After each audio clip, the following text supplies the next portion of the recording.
अस्सलामुअलैकुम। मोहम्मद अज़ीज़ सिद्दीक़ अपने special programme के साथ हाज़िर खिदमत है। इमरान खान साहब से मुलाकात नहीं करी कि जिसका ख़दशा क्या मैंने कह दिया था कि मुलाकात होनी नहीं है, बजट का जैसे है जब तक ख़त्म नहीं होता। हेयरिंग्स जो हैं उन्होंने इस महीने में आपके सामने क्या किया है वो आपको अंदाज़ा हो जाएगा। मालूमात और आगाही का कानून और ये जो हर चीज़ इन्फॉर्मेशन की तरफ जा रही थी उसको रोकने के लिए दरवाज़े बंद करने की तैयारी, यानी यहाँ पार्लियामान जो है असम्बलियाँ इसलिए इस्तेमाल हो रही। अहमदाबाद में त्यारा तबाह और नवाज शरीफ जाग गए। अच्छा, क्या मज़ेदार बात आपको। 26वीं आईनी तरमीम और वकला का किरदार। पाकिस्तान के सूबा पंजाब हुकूमत ने पंजाब अवामी आगाही और मालूमात की तरसील का एक्ट 2025 मंजूर करने की तैयारी कर ली है। और कानून का मकसद जो है ना वो सहाफ़ियों और शहरियों को सवाल करने से रोकना है। और याद है कि पंजाब हुकूमत ने इश्तिहारात और अपनी तशहीर पर कितना पैसा खर्च किया था। ये मैंने पटिशन दायर की आलिया हमज़ा की तरफ से और बाकी लोगों की तरफ से दायर की थी। और ये जो कानून का इतलाक़ है जो पता चल रहा है इसका माजी से इतलाक़ होगा। इस तरह ये अब उस पटिशन्स के दरवाज़े बंद करने के लिए इस तरह 1 जनवरी और कल समाअत होनी थी। कमाल की बात ये है और उसकी कॉलेज कैंसिल हो गई। यानी हाई कोर्टों में हमने ये हाल नहीं देखा था जो हाल हम देखते हैं। यानी वो उस केस की समाअत कल होनी थी, कभी जजेस छुट्टी पे चले जाते हैं, कभी कॉलेज कैंसिल हो जाती है, कभी एक जज से दूसरे जज पे चले जाता है और ये नॉर्मल रूटीन चल रही है। 1 जनवरी 2024 से इलेक्शन से पहले से इसका ये नाफिजुल अमल होगा।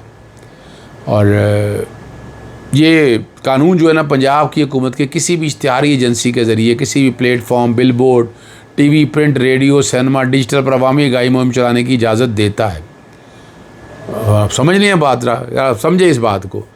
परेशान करने पहलू ये है कि इन मोहम्मद के ख़िलाफ़ कोई भी शिकायत सिर्फ director general of public relation DGPR के पास दर्ज कराई जा सकती है। और अगर आप DGPR के फ़ैसले से मुतमईन नहीं तो इस फैसले के ख़िलाफ़ अपील सिर्फ मुतल्लिक़ा महकमे के सेक्रेटरी के पास की जा सकती है। और सेक्रेटरी के फ़ैसला जो हतमी होगा इस मामले में किसी अदालत को मुदाखलत का इख्तियार नहीं दिया। और फिर ये कहता है यह सुप्रीम कोर्ट, हाई कोर्ट या कानूनी फोरम से जारी किए किसी भी अदालती फ़ैसले, ऑर्डर, डिग्री से बालातर होगा। और अब ये आपको क्लियर आ गई बात। यानी हॉर्स एंड कैटल शो के मुतालिक तफसीलात मांगी गई थी और इश्तिहारी मुहिम जो चलाएगी बड़ी ज़बरदस्त किस्म की, उसके ख़िलाफ़ पटिशन दायर की गई थी। ये पटिशन मैंने दायर की हुई है। यानी मैं तो देखे ना पीका कानून के हक़ाक़ भी आया हूँ, तौहीने डेफमेशन का जो कानून है उसके ख़िलाफ़ भी कोर्टों में आया हूँ मैं। और इसी तरह से इश्तिहारी मुहिम चलाने के हवाले से इस कानून के तहत भी यानी इसको इन्फॉर्मेशन लेने के लिए भी आया हूँ। भारतीय रियासत गुजरात के शहर अहमदाबाद का त्यारा हादसा हुआ। त्यारा जो है ना आबादी पर गिरा है, ज़्यादा जानी नुकसान हुआ है और 110 अफराद की अभी इन्फॉर्मेशन अभी तक आई है। और इस त्यारे में 53 इंग्लैंड के रहायशी, 1 कनाडा का रहायशी और 7 पुर्तगाल के रहायशी थे।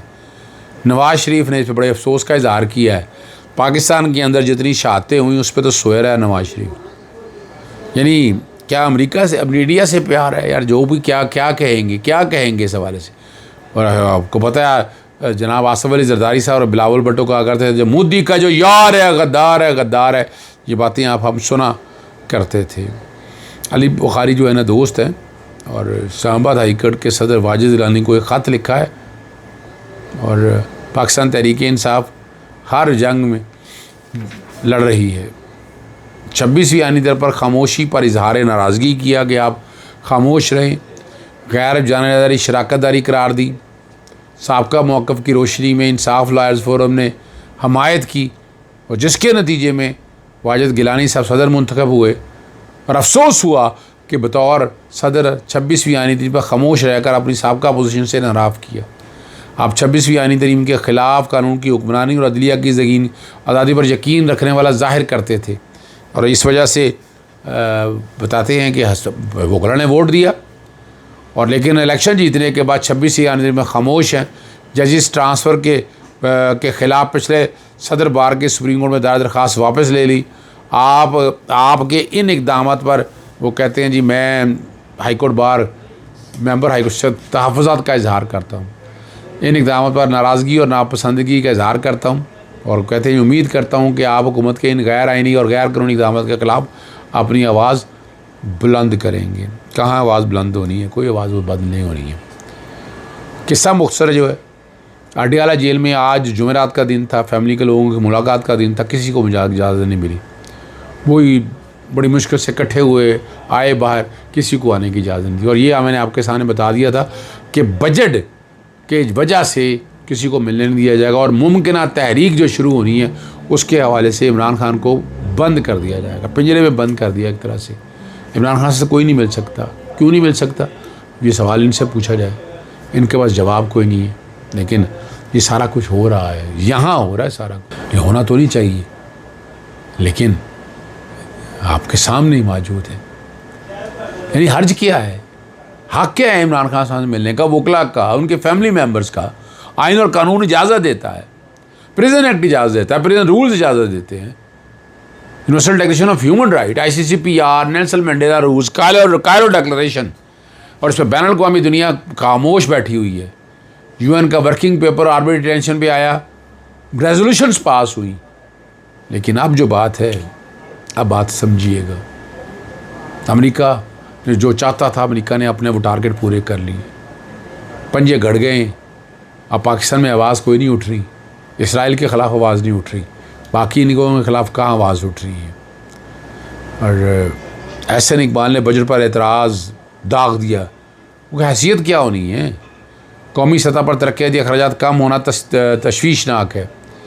फाकी हुकूमत के हिस्से में अब 11 खरब के वसाइल बचेंगे, तकरीबन 8.25 खरब जो है ना वो कर्ज़ों की अदायगी में चला जाएगा। ये जो बात सामने रखी है, और बाकी जो है वो दिफा और बाकी चीज़ों की तरफ खर्च होंगे। ठीक है जी। और आप अंदाज़ा लगाएं, ख़जाना कमेटी में ना उमर अयूब को बजट पर वज़ीर ख़जाना और चेयरमैन APR से सवाल करने पर रोक दिया। उन्होंने कहा जी मैं बाइकाट कर दूंगा और आप यहाँ बजट खेलते रहना। और जब बाइकआउट करने की धमकी दी तो फिर कह दिया कि नहीं आप सवाल कर लें। और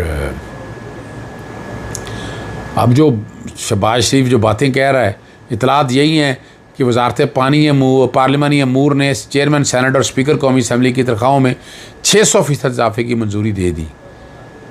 मतलब ख़ुद ही इजाफ़ा दिया और बग़ैर ख़ुद ही एतराज़ दायर कर दिया ताकि ख़ुद को क्रेडिट दिलवा सकें और अवाम को बेवकूफ़ बना सकें। अगर अवाम बेवकूफ़ बनना चाहती है तो उसकी मर्ज़ी है, जितना हम भी कहें, आप कहें, जो भी कुछ भी है, अगर अवाम ख़ुद अपने से बेवकूफ़ बनने के लिए तैयार है तो हम क्या कर सकते हैं।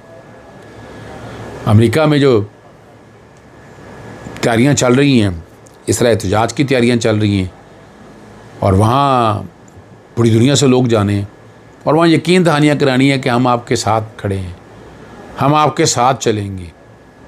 और यानी अमेरिका पाकिस्तान को क्या बराबरी की सतह पर देखता है, क्या इंडिया के बराबर देखता है? सवाल ही पैदा नहीं होता। पाकिस्तान को तो अमेरिका समझता कुछ नहीं। ये तो चाइना था आपका दोस्त जिसने ये सारे हालात आपके लिए पैदा किए। अब वो डोनाल्ड ट्रंप की बर्थडे और आर्मी परेड पर अगर आप कहें कि आप बहुत बड़ी बातें हो रही हैं, हम तो मानने के लिए तैयार नहीं। बिल्कुल जाना चाहिए, वो अपनी जगह पर मौजूद है, लेकिन एजेंडा क्या है? एजेंडा भी तो क्लियर हो ना, चीज़ें तो भी सामने आए ना, सच भी सामने आए जो आवाम सुनना चाहते हैं। यानी आवाम क्या सुनना चाहती है कि इस वक्त अमेरिका अपना एजेंडा पूरा कर रहा है, पेंटागन अपनी चीज़ें सीधी कर रहा है, पेंटागन अपने मसाइल से अपनी जगह पर लेकर चल रहा है और उसी तरह से चीज़ों को आगे की तरफ लेके जाना चाहता है।